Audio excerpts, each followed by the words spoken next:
구약의 많은 선지자 중에서 가장 특별하고 탁월한 사역을 한 선지자가 있다면 그 사람은 바로 엘리야일 것입니다.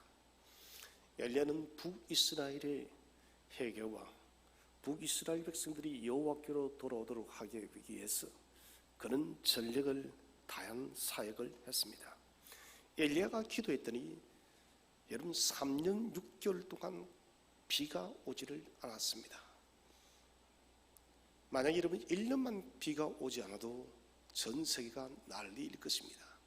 그런데 무려 3년 6개월, 현대사회야 댐이 있고 여러 가지 저수시설이 있지만 그 당시에는 그런 것들이 거의 없었습니다.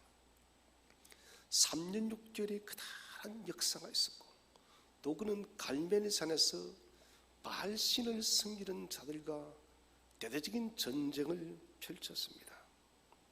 엘리야는 생각했어요. 이런 일이 있으면 3년 6개월에 비가 오지 않는 이 사건과, 그리고 바알의 선지자가 나 엘리야를 통하여 하나님의 살아계심을 통하여 그들이 처참하게 무너진 것을 이스라엘이 이제 보았으니 이제는 여호와께로 돌아오리라. 그러나 이스라엘은 돌아오지를 않았습니다. 자신의 사역의 기대와 완전히 다른 결과로 인해서 엘리야는 낙심하였고, 급기야 이세벨의 위협으로 베르스바까지 도망을 쳐서 그는 로뎀 나무 아래서 죽기를 자처했습니다. 하나님은 당신의 종을 포기하지 않고 천사를 보내어서 그를 먹이고 깨워서 다시 호렙산으로 데리고 갔습니다.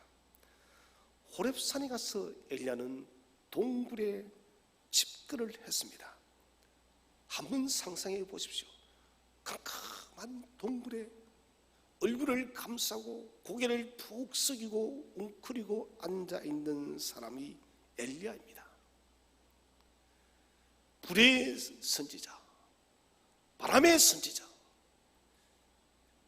하늘의 비를 멈추게 한 선지자, 갈멜산의 커다란 대첩을 이룬 그 당당한 엘리야의 모습이 과연 맞는가요? 자신의 열정과 수고와 땀이 숲으로 돌아갔다는 것 때문에 그는 낙심하였고 하나님에 대한 원망이 생겼습니다. 하나님이 이렇게까지 했는데 왜 이스라엘은 변하지 않느냐는 것입니다. 낙담이 깊어졌습니다. 이 낙담이 깊어지면 여러분 우울함이 오는 것이에요. 엘리야의 지금 심정이 우울증의 그 깊음 속에 있다는 것입니다. 하나님은 이 엘리야를 다시 세우시려고 바람과 지진과 불의 큰 이적을 보이시고 난 뒤에 세미한 소리를 들려주십니다. 엘리야는 그 세미한 소리에 귀를 기울이며 다시 일어나는데, 오늘 우리는 이 본문의 사건을 통해서 주는 교훈을 함께 생각하기를 원합니다. 첫 번째 주제는 엘리야를 부르는 하나님의 방법입니다. 하나님께서는 엘리야를 어떻게 부르시고 계신가? 첫 번째는 바람과 불과 지진 속에 계시지 않은 하나님. 여러분, 급하고 강한 바람이 불어왔습니다. 산을 전체로 감쌌고 바위까지 부수고는 파괴적인 바람이 불어왔어요. 이것은 일반적 바람이 아니라는 것입니다. 그리고 바람이 지나가자마자 엄청난 지진이 일어났습니다. 그리고는 지진이 끊어간 뒤에 불이, 번개가 이곳저곳 천지를 오고 갔습니다. 놀라운 기적이 벌어졌지만은 엘리야는 이 속에서 하나님을 발견치 못했습니다. 무엇보다도 바람과 지진과 불과 이 큰 기적 앞에서도 엘리야의 마음이 움직이지 않았다는 것이에요. 다시 말한다면 엘리야의 마음이 놓아지지 않았다는 것입니다. 그러면 엘리야의 이 낙담한 마음을 녹게 하고 다시 일으키는 그 역사는 뭔가? 너무나도 작게 보이는 세미한 소리였습니다. 바람과 불과 지진은 심판의 메시지예요. 주로 심판할 때 하나님께서 그렇게 하셨고, 또 율법이 수여될 때 큰 지진이 나고 하나님의 능력이 임했습니다. 그래서 바람과 불과 지진은 두려움을 사람들에게 갖게 하는 것이고, 무엇보다도 율법을 이야기합니다. 여러분, 율법은 복음의 그림자임을 믿으시기를 바랍니다. 율법이 사람에게 구원을 줄 수 있는 것이 아니라는 것입니다. 율법이 사람을 일으키는 것이 아닙니다. 우리의 사람을 일으키게 하는 것은, 성도를 일으키게 하는 것은 오직 생명의 복음만이 저와 여러분을 일으킬 줄로 믿으시기를 바랍니다. 오늘 엘리야를 일으킨 것도 바람, 불, 지진 같은 율법의 위험이 아니었습니다. 세미한 음성이었습니다. 세미한 소리, 곧 생명의 복음, 하나님의 임재하셔서 말씀하시는 그 능력의 그 말씀이 엘리야의 마음을 다시 추스렸다는 것입니다. 오늘 바람과 지진과 불은 엘리야의 불꽃과 같은, 바람과도 같은 사역을 연상케 했을 것입니다. 엘리야는 바람, 불과 지진을 보면서 자신의 모습을 생각했을 것입니다. 아, 내가 저런 큰 사역들을 일으켰는데, 그런데 이스라엘이 해결치 않았습니다. 그런데 공교롭게도 하나님은 바람 속에도 계시지 않았고, 불 속에도 계시지 않았고, 지진 속에도 계시지 않았다는 것입니다. 다시 말한다면 엘리야의 그 사역이 허무한 것은 아니지만 본질적으로 하나님의 방법이 아니었다는 것이에요. 하나님의 방법이 아니었기 때문에 엘리야의 불꽃 같은 그 사역이 숲으로 돌아갔던 것이에요. 진즉 엘리야를 변화시킨 것은 세미한 소리였습니다. 예수께서는 하나님께서 앞으로 이스라엘을 어떻게 회복시킬 것인가, 여러분, 역사를 좀 더 거슬러 우리가 올라가면 이스라엘이 바벨론의 포로까지 되어져 갔어. 그리고 포로가 되어서 70년 후에 그들이 귀환했을 때 그들을 다시 일으켜 세웠던 것은 바로 학사 에스라의 말씀의 부흥임을 믿으시기를 바랍니다. 말씀이 다시 일으킨 것이에요. 기적이 일으킨 것이 아닙니다.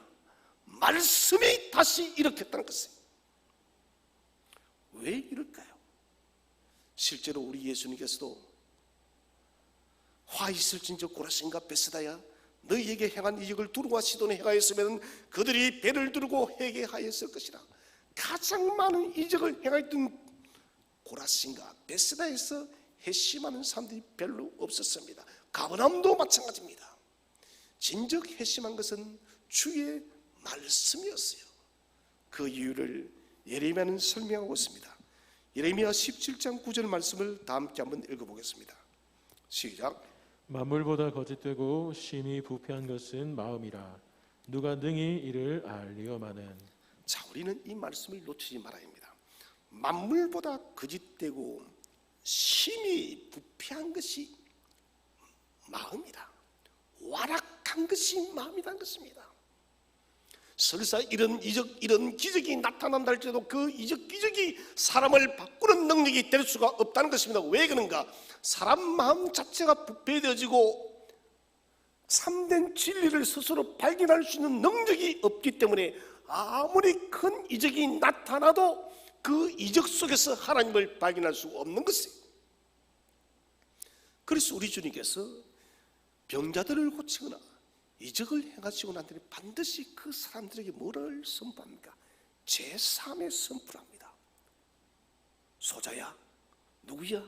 네 제3을 받았느니라. 그 병고침을 입고 난 뒤에 그 사람의 진즉 필요한 것은 이 이적의 의미를, 메시지를 설명하는 복음의 진리가 필요하다는 것이에요. 복음의 진리. 그래서 우리가 알아야 될 것은 정말 특별한 경우를 제외하고는 이적과 기적의 의미를 설명하고 우리에게 보여주는 말씀이 없으면 우리는 아무리 큰 기적이 있어도 사람이 복음을 받아들일 수가 없고 사람이 회심할 수가 없습니다. 사람이 변한 것은 오늘도 이적이 아닌 세미한 주님의 소리였습니다. 오늘 들려오는 주님의 음성이 저와 여러분의 삶을 바꿀 줄로 믿으시기를 바랍니다. 초대교회 여러분 3,000명의 사람이 회심한 것은 베드로의 12사도의 기적이 아니었습니다. 베드로의 설교가 말씀이 복음이 3,000명을 회심시켰음을 믿으시기 바랍니다. 이적이 있다 할지라도 말씀이 없으면 변화가 없는 것이에요. 엘리야의 사역은 열심이었습니다. 하나님은 이것을 아시기 때문에 오늘 엘리야를 찾아오세요. 하나님이 엘리야를 참 사랑하신 것 같아요. 그의 마음이 너무너무 진실하고 하나님 마음을 너무너무 잘 대변하는 엘리야의 그 열심이 하나님은 기뻤습니다. 그래서 엘리야를 찾아서 엘리야를 깨닫게 하는 것입니다. 엘리야야 너의 힘으로 되는 것이 아니라 스가랴 4장 6절에 이는 너로 힘으로 되는 것이 아니요 오직 나의 성령으로 될 줄로 믿으시기를 바랍니다. 성령이 하나님이 찾아와야 여러분 사람이 변하는 것입니다. 그래서 나의 힘이 나의 열심이 사람을 변화시키는 것이 아니고 나를 변화시키는 것이 아닙니다. 여러분 나의 심령에 주님이 깊이 찾아오셔서 말씀하기를 기도하시기를 바랍니다. 다른 누군가의 여러분 심령이 변화되기를 촉구하십니까? 그 심령 속에 주님이 찾아가기를 기도하시기를 바랍니다. 주님이 찾아갈 때 말씀할 때 그 사람 속에 역사할 줄로 믿으시기를 바랍니다. 두 번째는 세미한 소리 속에 임재하신 하나님이십니다. 하나님께서는 엘리야를 부르시는 그 방법이 바람과 지진과 불이 아닌 세미한 음성이었습니다. 마치 봄 햇살에 따스한 햇살처럼 말씀이 찾아왔다는 것입니다. 우리 하나님의 사람의 보편적인 역사는 뭐냐? 평안함의 역사예요. 말씀이 저와 여러분 속에 찾아올 때 평안이 있을 줄을 확신하시기 바랍니다. 이것은 여러분 거짓이 아닙니다. 말씀이 찾아오면 평안이 있어요. 말씀이 없으면 두려움이 있다는 것입니다. 여호수아가 여러분 약속의 땅 가나안으로 들어가는데 하나님이 주신 그 말씀이 무엇입니까? 너는 두려워하지 말라, 너는 담대하라. 말씀이 있었기 때문에 여호수아가 여러분 두려워하지 않고 담대하게 가나안을 정복한 줄로 믿으시기 바랍니다. 하나님은 말씀을 주시는 거예요. 엘리야의 마음을 변화시킨 것은 부드러운 따뜻한 봄 햇살 같은 주님의 음성이었습니다. 오늘 주님은 저와 여러분을 그렇게 찾아오십니다. 사랑하는 아들아, 사랑하는 딸아, 이렇게 부르시며 저와 여러분을 찾아오는 것입니다. 말씀이 우리를 찾아와야만 평강과 은혜가 진리가 있다는 것이에요. 아브라함이 조카 롯을 구하기 위해서 자기 집에서 기른 종들을 데리고 전쟁을 치렀습니다. 가나안 연합군과의 전쟁이 이것은 세계 전쟁사에서 큰 전쟁이었습니다. 우리는 무슨 동네 전쟁 아닙니다, 여러분. 그 당시 가나안은 요즘 같으면 여러분 미국 같은 가장 부유하고 문화가 발달한 나라가 가나안이에요. 그 거대한 가나안 연합국가 제국가 아브라함이 자기 집에서 기른 318명의 종을 내리고 전쟁을 치렀다는 것은 이것은 불가능의 전쟁입니다. 세계 전쟁사에 기록이 되어지는 전쟁인 것입니다. 그런데 이 전쟁을 마치고 난 뒤에 아브라함은 두려움에 잠겼습니다. 가나안 연합군들이 보복하지 않을까? 다시 전쟁을 치른다면 나는 이길 수가 없을 것인데, 나는 이렇게 끝이 나는가? 아직까지 내 몸에는 나의 후사가 없는데 이렇게 내 인생이 끝이 나는가? 그런 두려움들이 아브라함을 찾아왔다는 것이에요. 하나님은 저와 여러분의 마음이 두렵고 힘겨울 때 우리를 외면하는 분이 아닙니다. 언제나 우리의 마음을 가장 먼저 아시고 언제나 우리를 가장 먼저 찾아오시는 분이 바로 저와 여러분의 하나님이십니다. 오늘도 아브라함을 찾아오셨습니다. 창세기 15장 1절 말씀을 다 함께 한번 읽어보겠습니다. 시작. 이후에 여호와의 말씀이 환상 중에 아브라함에게 임하여 이르시되 아브라함아 두려워하지 말라. 나는 내 방패요 너의 지극히 큰 상급이니라. 아멘. 아브라함의 지금 마음이 두려워요.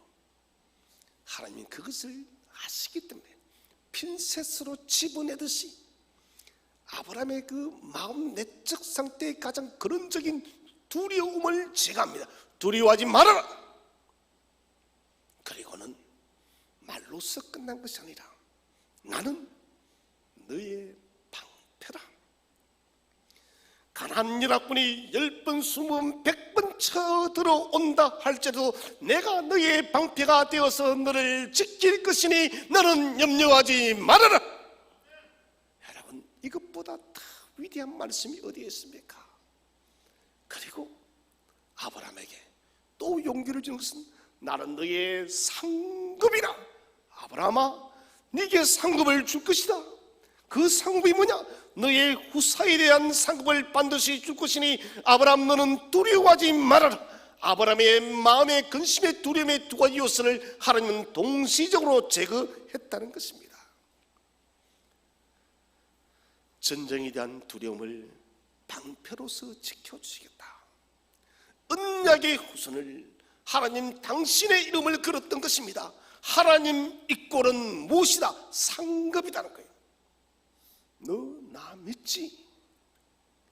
나는 너의 상급이야. 너의 상급은 가장 가까이 있는 네 아들 이삭이 태어날 것이고 이삭을 너의 후손을 반드시 줄 것이고 너를 통하여서 민족을 만들 것이고 너를 통하여서 열방이 주께로 돌아오리라는 그 상급에 대해서 하나님 당신의 이름을 걸고 맹세하고 계십니다. 아브라함에게 하신 이 언약의 말씀은 오늘도 저와 여러분에게도 동일하게 하십니다. 하나님 말씀하십니다. 사랑하는 샘터의 성도들아, 나는 너희의 방패이니라. 너희의 삶에 어떠한 일, 어떠한 문제, 어떠한 삶의 공간 파도들이 너희를 덮쳐온다 할지라도 내가 너희를 방패처럼 완벽하게 지켜낼 것이라. 너희는 이 땅에서 상급이 없을까 두려워하지 말아라. 내가 너희의 이 땅의 모든 필요의 것들과 하늘의 신뢰한 것을 내려 채워줄 것이라. 하나님의 이름을 걸고 맹세하는 것입니다. 말씀으로 보호하시고 약속과 언약을 갱신합니다. 하나님이 왜 언약을 갱신할까요? 까먹기 때문에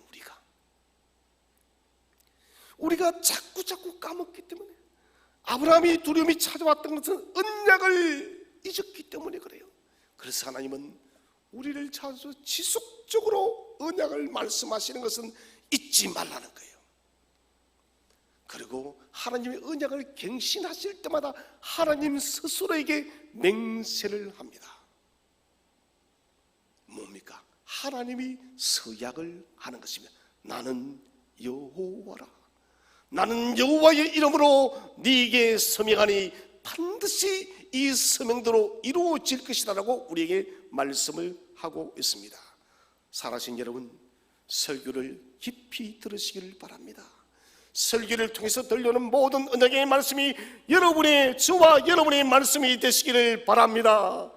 누구의 말씀이 아닙니다. 하나님, 이 설교의 말씀은 나의 말씀입니다. 우리의 말씀입니다. 이 말씀을 나의 언약으로 받아들입니다. 믿으십니까 여러분? 성경의 말씀 큐티와 목장의 성경부, 여러분 올해는 소홀히 하지 마시기 바랍니다. 일주일에 최소 3번은 큐티를 해보십시오. 그리고 목장 공부 일주일에 한 번 있는 거 여러분 놓치지 마시기 바랍니다. 하나님 말씀을 연구하고 하나님 말씀을 배울 때마다 그 말씀 속에 살아서 역사하는 그 언약의 말씀을 모두 저와 여러분의 것으로 만드시기를 주의 이름으로 축원을 드립니다. 두 번째 주제는 세미한 음성이 만들어내는 일들입니다. 첫째, 세미한 소리는 엘리야의 잘못을 깨닫게 하였습니다. 자, 우리 한번 성경을 한번 읽어보도록 하겠습니다. 13절 19장 13절 시작. 13절 시작. 굴러기서 섬에 소리가 그에게 임하여 이르시되 엘리야야 내가 어찌하여 여기 있느냐. 자, 보면 엘리야가 듣고 그도 서로 얼굴을 가리고, 이것은 뭡니까?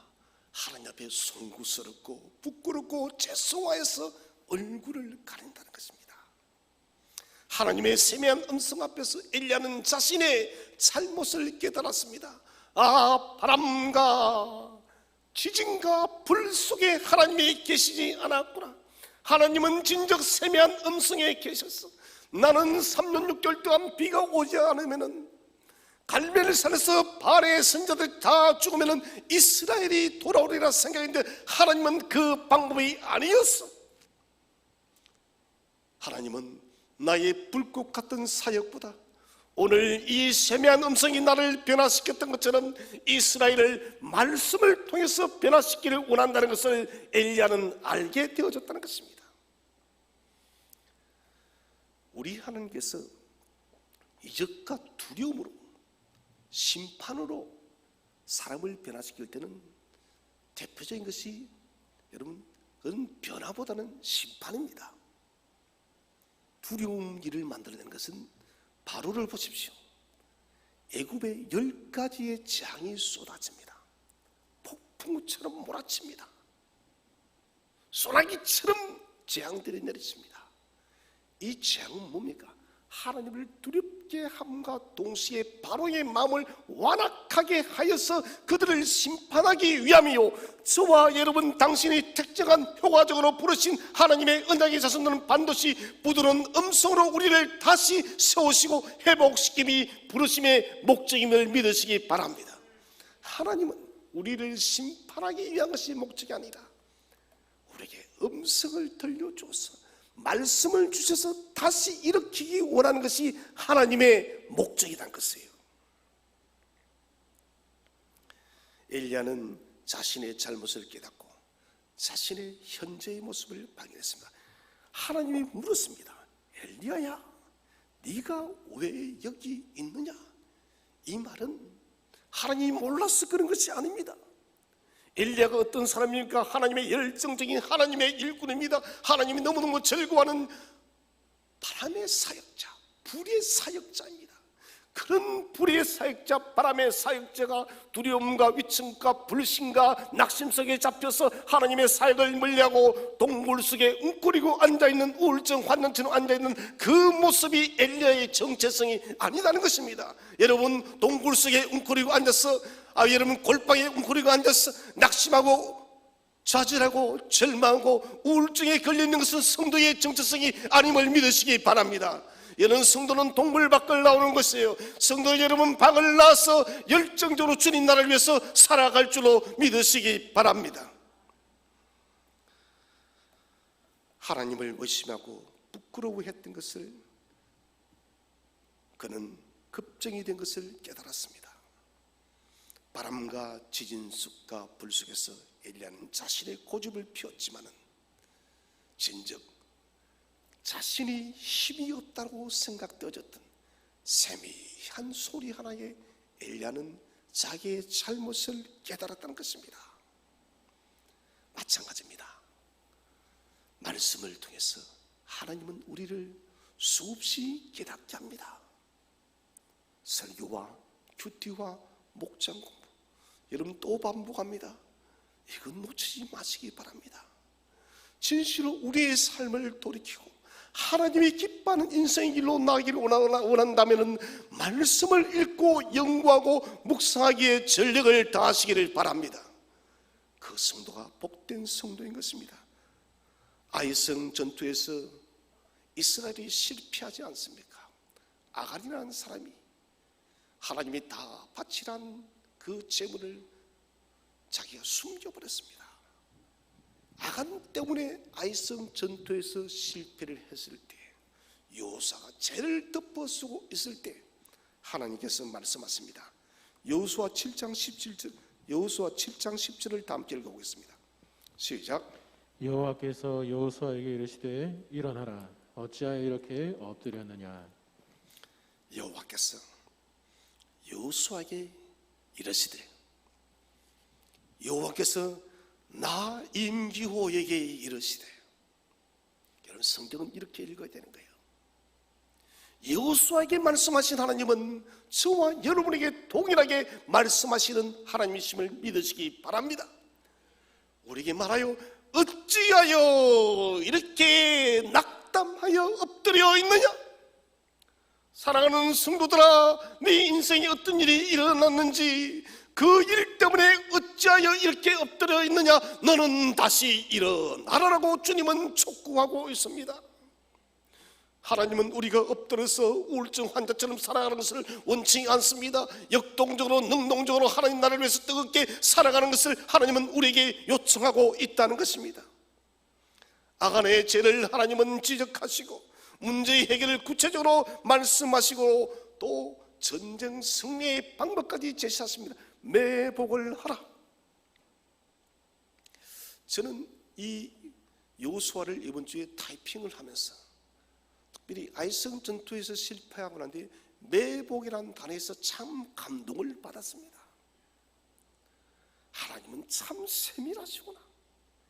이스라엘 전쟁이 치를 구체적인 전술까지 말씀하시는 하나님, 저와 여러분을 다시 일으키고 주님의 사명을 주기 위해서는 여러분 구체적인 작정까지도 저와 여러분에게 말씀하시는 하나님이심을 믿으시기 바랍니다.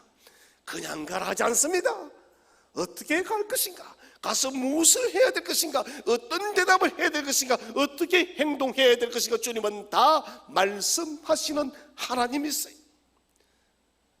온유하신 하나님, 자애로우신 하나님, 긍휼이 많으신 하나님, 너무 사랑이 많으신 하나님이세요. 그래서 모든 것들이 구체적입니다. 하나님은 우리를 찾아오셔서 우리의 잘못을 책망하기보다는 수정케 하고 문제를 해결해서 여호수아에게 말했던 것처럼 어찌하여 이렇게 엎드려 있느냐. 사랑하는 아들과 딸들아, 어찌하여 이렇게 낙담하여 엎드려 있느냐. 다시 일어나라. 여러분, 하나님께서 우리에게 말씀하면 책망이 목적이 아니요 우리를 다시 일으키게 하기 위함이 목적임을 확신하시기 바랍니다. 두 번째는 세미한 소리는 엘리야를 겸손케 만들어 순종하게 하였습니다. 자, 주 하나님의 말씀하시는 것을 듣고자 했을 때 하나님의 말씀은 엘리야야, 너 왜 여기에 있느냐. 좀 전에 말씀했다시피 너는 왜 사명을 잊어버리고 지금 이 자리에 낙담하여 앉아 있느냐. 여러분, 낙심이 깊어지게 되어지면 사명을 잊어버리게 됩니다. 낙심이 깊어지게 되어지면 우리는 삶의 의욕과 목적과 삶의 모든 가치들을 상실하게 합니다. 여러분, 낙심은 사단이 주는 것임을 확신하시기 바랍니다. 사단의 공격을 사전에 미리 차단하시기를 바랍니다. 당해서는 안 됩니다. 엘리야가 하나님의 이 답변에 똑같은 답변을 두 번 하죠. 우리 두 번째 답변을 한번 보겠습니다. 14절 말씀, 19장 14절 말씀, 다 함께 우리 합독하도록 하겠습니다. 시작. 그가 대답하되 내가 만군의 하나님 여호와께 열심히 유배하오니 이는 이스라엘 자손이 주의 언약을 버리고 주의 제단을 헐며 칼로 주의 선지자들을 죽였음이오며 오직 나만 남았거늘 그들이 내 생명을 찾아 빼앗으려 하나이다. 아멘. 하나님, 내가 이렇게 열심히 일을 했는데 사역에 열매가 없다는 것입니다. 이렇게 수고했는데 이스라엘은 회개하지 않았고 압도 이스마엘도 전혀 변하지 않았습니다. 결국 돌아온 것이 뭡니까? 주의 선지자들은 칼로 죽임을 다 당한 것 같고 오직 나만 남았는데 이 생명마저도 이제는 나를 죽이려고 이스라엘이 나를 추격하려 합니다. 하나님 앞에 자신의 심정을 구구절절히 지금 토로하고 있습니다. 저는 14절의 말씀을 보면서 엘리야의 변명이라보다는 엘리야의 피 터지는 소리입니다. 저는 엘리야의 이 마음이 이를 이해가 갑니다. 수고의 땀을 정말 전력을 다해서 다 최선을 다했는데 열매가 없어 보입니다. 여러분, 이때 찾아오는 절망과 낙심감 무엇으로 표현하겠습니까?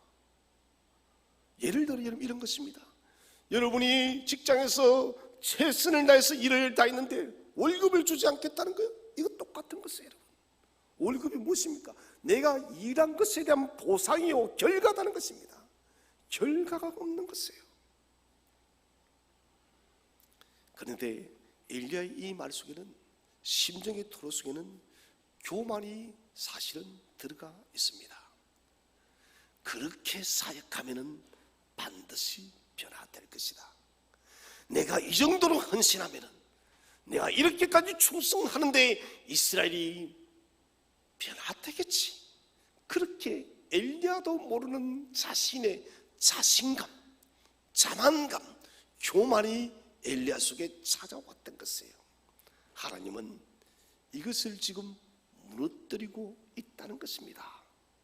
엘리야야, 네가 바람과 지진과 불 속에 나 여호와가 계시지 않은 것을 네가 보지 않았느냐? 너의 그 불꽃 같은 사역에, 바람 같은 사역에 나 여호와가 임재하지 않았다. 다시 말하면 나는 그런 방식으로 이스라엘을 돌이키기를 원치 않았다. 너의 열심은 참 아름답고 보기에 좋았으나 그것이 사람을 바꾸는 결정적인 힘은 되지 않는다는 것이에요.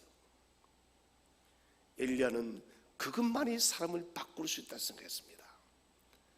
불꽃 같은 사역, 비를 내리지 않고, 그리고 바알 선자를 쳐 죽이는 피로 물들이는 것이 사람을 변화시킬 것이라 생각했습니다. 그런데 하나님은 그것이 아니었다는 것입니다.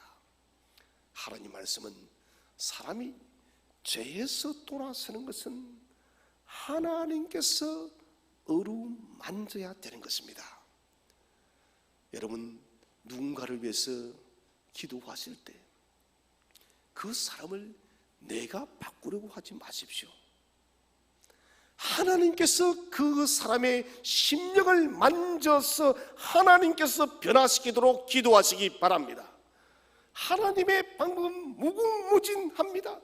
우리가 할 것은 그 사람을 위해서 기도하는 것이에요. 기도할 때 하나님은 어느 날 성령으로 그를 찾아가시고 그의 마음과 생각과 뿌리 자체를 바꾸어 놓는 것입니다. 오늘 세미한 음성이 엘리야를 찾아오자 엘리야의 여러분 저 깊은 영적 뿌리 전체가 여러분 다 바뀌고 있다는 것입니다. 자신의 사역의 문제점을 깨닫게 되어졌고, 왜 이스라엘이 해결치 않았는가? 그것에 대한 엘리야의 깨달음이 생겼다는 것입니다. 결국 하나님께서는 세미한 음성으로 엘리야의 교만을 부수시고 겸손한 마음으로 바꾸셨습니다. 저는 오늘 잠시 겸손에 대해서 이야기를 드릴까 싶어요. 하나님과 사람이 그 관계가 깊어질 때 겸손이 만들어집니다. 다시 말씀드립니다. 하나님과 사람의 관계성이 깊어져야만 겸손이 만들어집니다. 왜 그럴까요? 하나님이 어떤 하나님이십니까? 영원한 하나님이십니다. 무한한 하나님이십니다. 자존하시는 하나님이십니다. 무소부지하신 그 영존하시는 하나님 앞에 전보다도 더 작은 우리의 모습을 발견할 때 우리는 겸손할 수밖에 없습니다. 우리가 하나님을 섬길 때 사람의 성도의 밑바탕에 겸손이 없으면 아무 의미가 없습니다. 엘리야도 의도치 않은 교만이 그를 앞서갔던 것입니다. 그래서 하나님은 다 죽고 나밖에 남지 않았다고 그렇게 그가 지금 말하는 것이에요. 오직 이스라엘의 자기만이 의로운 사람인 것처럼 그렇게 말을 하는 것입니다. 아무리 큰 일을 행한다 할지라도 여러분, 겸손이 밑바탕이 없으면 그 일은 하나님이 인정치 않습니다. 겸손은 열매가 아닙니다. 성령의 9가지 열매 속에 겸손이 없습니다. 여러분, 이걸 한번 깊이 생각해 봐야 됩니다. 성령의 열매를 맺는 데 있어서 겸손이 왜 빠져 있을까? 많은 사람들이 겸손을 열매라고 생각하는데 겸손은 열매가 아니라 그 자체예요. 무슨 말이냐? 뿌리예요. 뿌리. 겸손이 없으면 사랑도 기락도 화평도 온유와 충성과 절제 어떤 열매도 맺을 수 없다는 것입니다. 겸손이 있어야만 성령의 9가지 열매가 맺어진다는 것입니다. 그렇기 때문에 교회의 모든 섬기는 사역자들은 여러분, 겸손을 기초로서 장착하시기를 바랍니다. 겸손을 먼저 장착해야만 우리는 성령의 9가지 열매를 맺을 수 있는 거예요. 겸손이 없으면 성령의 9가지 열매를 맺을 수가 없습니다. 사도 바울이 말합니다. 사도행전 20장 19절에 다음 점 읽어보겠습니다. 시작. 곧 모든 겸손과 눈물이며 유대인의 간계로 말미암아 당한 시험을 참고 주를 섬긴 것과. 아멘. 이 본문은 사도 바울이 에베소 교회를 섬길 때의 이야기입니다.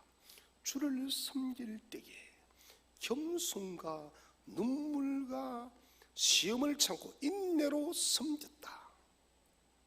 특별히 우리가 주목해야 될 단어는 겸손 앞에 모든이에요. 모든 겸손.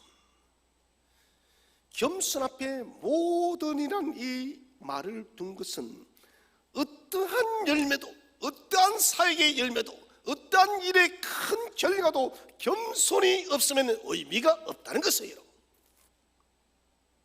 이것은 우리에게 제시하는 바가 큽니다. 내가 교회를 이만하게 크게 했다고, 내가 교회에 이만큼 충성했다고, 내가 교회에 이만큼 헌금을 했다고. 여러분, no. 모든 겸손이 바탕이 되지 않으면 그 사람이 아무리 죽도록 충성해도 여러분, 그것은 하나님의 유업이 되지를 못해요. 바울은 결론을 맺으면서 모든 겸손을 통해서 사역을 섬겼고, 이 모든 겸손이 성령의 9가지 열매를 맺는다라고 우리에게 말씀을 하고 있습니다. 하나님은 오늘 엘리야를 낮추셨습니다. 왜 그런가? 엘리야가 낮아져야만 이 사역이 헛되지를 않는 것이에요. 저는 기도하고 소원합니다. 저와 여러분의 심령에 겸손이 바탕이 되어서 주님의 교회를 섬기는 것과 하나님 나라를 쓰기 위해서 일하는 모든 것들이 의미 있고 가치가 있기를 축원드립니다. 그래서 우리는 겸손을 장착해야 됩니다. 겸손이 엘리야의 심중 깊이 자리 잡자 순종으로 나아간 거예요. 이 원리를 우리가 잊지 말아야 됩니다. 세 번째로, 세미한 소리는 하나님과 더 깊은 인격적 관계를 회복했습니다. 너 여기서 못해. 자, 하나님께 엘리야는 자신의 비탄스러운 고통을, 아픔을 다 쏟아내었습니다. 여러분, 우리의 힘겨움과 고통스러운 아픔, 사람에게 말한들 큰 의미 없습니다. 어저께 한 후배 목사에게 상담 전화가 왔습니다. 전화를 받고 저도 좀 많이 놀랬고, 그런데 제가 그렇게 처방을 했습니다. 하나님 앞에 먼저 네가 이 문제를 해결해라.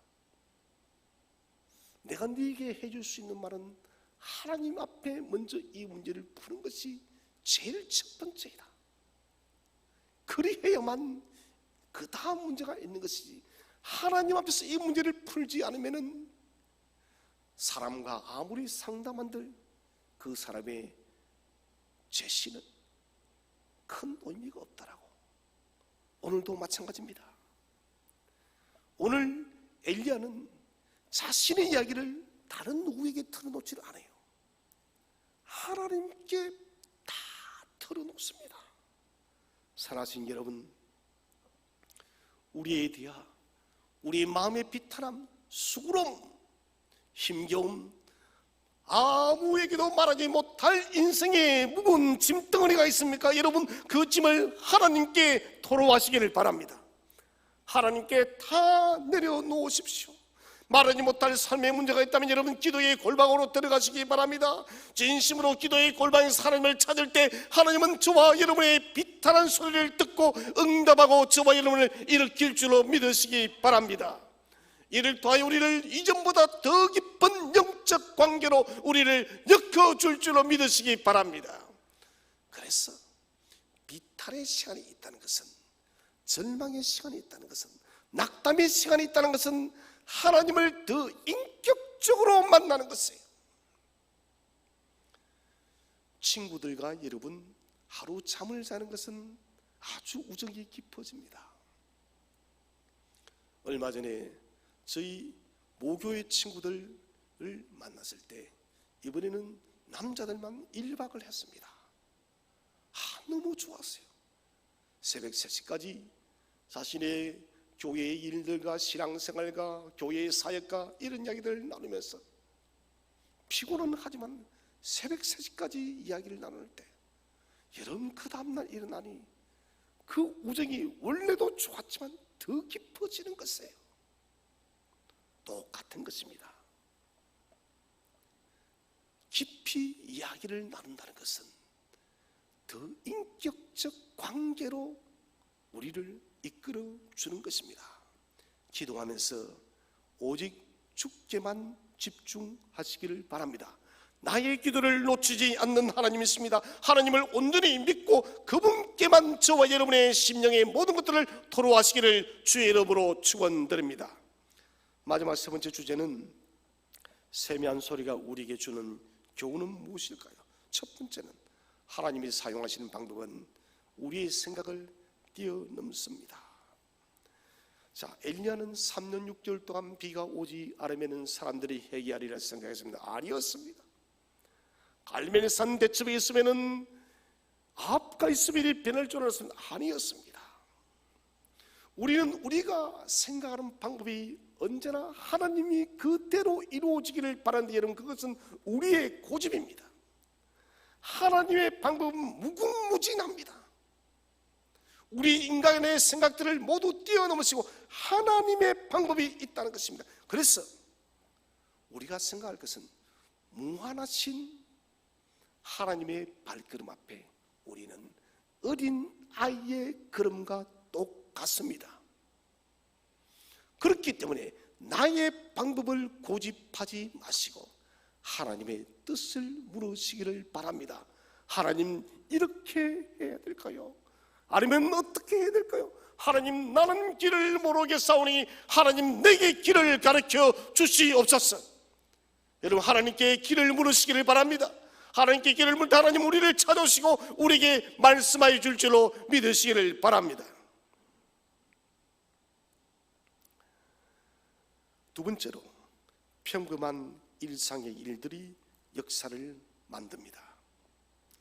엘리야는 7천일의 거룩한 백성이 있다는 것을 알지를 못했습니다. 그래서 우리가 읽었다시피 자신만 남은 줄로 착각을 했습니다. 하나님은 당신의 경건한 성도들을 숨겨두었어요. 이 말은 어떤 사역들을, 일들을 하지 말라는 것이 아닙니다. 무슨 말이냐면은 큰 역사, 큰 결과를 가져오지 않는다 할지라도 낙심하지 말라는 거예요. 초청주의를 했는데 결신자가 한 명밖에 없어요. 여러분, 그래도 낙심하지 마시기를 바랍니다. 때가 되면 돌아올 줄로 믿으시기를 바랍니다. 때가 되면 돌아오는 것이에요. 우리의 생각대로 되지 않는다 해서 하나님의 일들이 멈춘 것이 아닙니다. 이 7,000인의 사람들이 거룩하게 구분되어졌던 것은 엘리야의 사역 때문이었습니다. 그들은 비록 핍박 때문에 바깥에 나와서 엘리야처럼 정면적 싸움을 벌이지는 못했지만 그들은 숨어서 있을 때 엘리야의 소식을 통해서 엄청난 용기를 가졌다는 것입니다. 믿음의 선자 엘리야가 저렇게 싸우고 있으니 우리가 더욱더 경건하게 깨어있자. 우리가 거룩한 주의 사람으로 구분되어져 있어서 우리도 언제가 때가 되어지면은 저 악한 바알과 하나님을 경외치 않는 사람들에 대해서 우리가 복음을 전하자는 것이 7,000인들의 고백인 거예요. 이 사람들이 이런 고백들을 할 수 있었던 것은 엘리야의 일상적인 생활이었습니다. 그의 거룩하고 성결하고 포기해야 하지 않는 그 열정의 뜨거운 사역을 보면서 많은 사람들이 감동을 받았다는 것입니다. 저는 이 속에서 그렇게 깨달았습니다. 사랑하신 여러분, 저와 여러분이 큰 일을 하고 있는 것 같지 않지만 사실은 아주 큰 일을 하고 있습니다. 우리가 작은 일들을 하나하나 섬겨나갈 때 그 섬김이 다른 성도들에게 감동을 줄 줄로 믿으시기를 바랍니다. 길거리에서 뿌리는 이 복음 전도지가 아무런 의미가 없는 것 같지만 그 복음 전도지가 쌓여서 어느 날 한 사람을 변화시킬 줄로 믿으시기를 바랍니다. 일상적인 일을 통해서 하나님은 역사하는 것입니다. 마지막 세 번째는 하나님은 당신의 자녀를 포기하지 않습니다. 엘리야가 자신의 열심으로 그렇게 사역한 것 하나님은 좋게 받아들였습니다. 엘리야는 진실하지. 나는 그의 열심을 인정해. 엘리야가 로뎀 나무 안에 들어누워서 죽기를 자초했을 때도 하나님은 엘리야를 포기하지 않습니다. 천사를 2번 보내서 그를 깨우고 먹이고 다시 세워서 호렙산까지 데리고 왔습니다. 데리고 왔으면 변화되어야 될 것인데 그는 또 동굴에 직구해서 웅크리고 우울증 환자처럼 앉아있습니다. 그래도 하나님은 엘리야를 포기하지 않았습니다. 뭡니까? 당신 한번 택한 자녀들은 하나님은 하늘이 두 쪽 나는 하늘이 있어도 저와 여러분을 포기하지 않을 줄을 믿으시기를 바랍니다. 혹시 여러분 신앙의 낙심 속에 있습니까? 삶의 지침 속에 있습니까? 그러나 주님은 저와 여러분을 포기하지 않습니다. 우리가 지치고 힘들고 낙심하였다 해서 우리를 버리는 하나님이 아니십니다. 우리를 찾아오십니다. 베드로가 어떻게 했습니까? 주님을 3번이나 부인했습니다. 3번째는 저주 맹세까지 했습니다. 그럼에도 불구하고 주님은 베드로를 포기하지 않았습니다. 갈릴리 바다에서 베드로를 다시 부르시고 시몬아, 요한의 아들 시몬아, 네가 나를 사랑하느냐? 가장 따스러운 말씀으로 시몬의 마음을 움직이는 것입니다. 네가 나를 사랑하느냐? 그러면 나의 양을 치라. 3번의 물음과 3번의 답변을 통하여서 실패한 시몬을 다시 일으키신 주님은 저와 여러분도 마찬가지로 우리가 비록 삶에서 신앙에서 실패하고 엎어져 있다 할지라도 우리를 다시 일으켜 세울 줄로 확신하시기를 바랍니다. 하나님은 포기하는 분이 아닙니다. 사랑하신 성도 여러분, 오늘 우리는 세미한 음성의 귀를 기울이시기를 바랍니다. 주님은 오늘도 세미한 음성으로 우리를 찾아오고 있습니다. 이 세미한 음성의 귀를 기울여서 내 삶의 문제가 무엇이든 그 문제를 다시 딛고 일어서서 엘리야가 사명을 받습니다. 그 사명이 무엇입니까? 사람들에게 기름을 붓는 것입니다. 하사엘과 예후와 엘리야에게 기름을 붓습니다. 그 사명의 산을 향해서 사명의 목적으로 해서 엘리야는 다시 달려갔습니다. 마찬가지입니다. 오늘 저와 여러분에게 주님의 세미한 소리가 들려서 우리의 모든 위축되어진 마음이 사라지고 우리에게 향하신, 우리에게 주어진 사명의 목적지를 향해서 담대하게 달려가는 저와 여러분 되시기를 주의 이름으로 축원드립니다.